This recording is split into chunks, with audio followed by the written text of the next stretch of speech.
La première question, c'est tout simplement pourquoi avoir fait un Lascaux 4? Pourquoi s'être investi sur un Lascaux 4?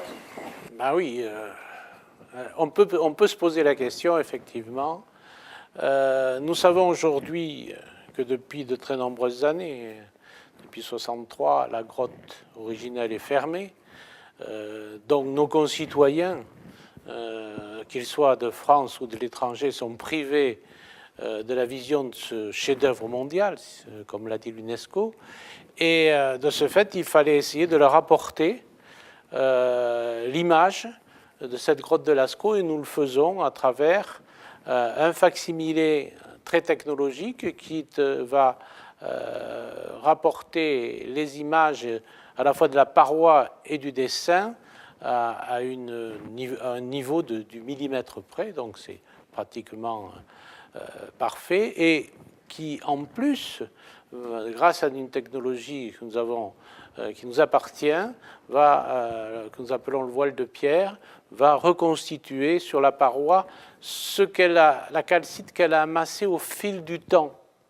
Donc on reconstitue à la fois ce qu'ont fait les hommes d'hier, nos ancêtres, mais aussi on reconstitue l'image du temps qu'a subi cette paroi au fil des siècles.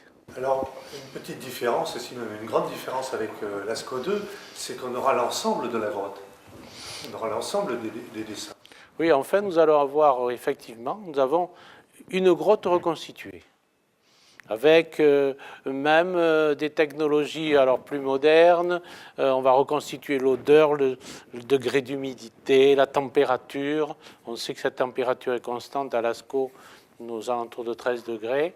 Et on va donc mettre en condition, en quelque sorte, le visiteur qui va arriver dans cette grotte et donc qui aura l'impression d'être véritablement dans une grotte et pourquoi pas, je l'espère, dans la grotte de Lascaux.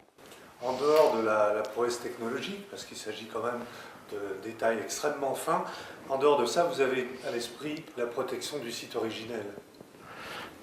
Oui, effectivement. Pourquoi aussi avons-nous voulu transférer ce facsimilé du haut de la colline où se trouve la grotte originelle vers la plaine?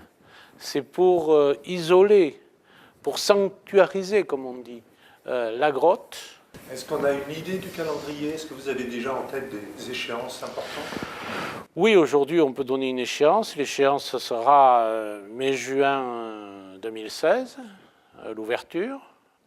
Et ensuite, eh bien,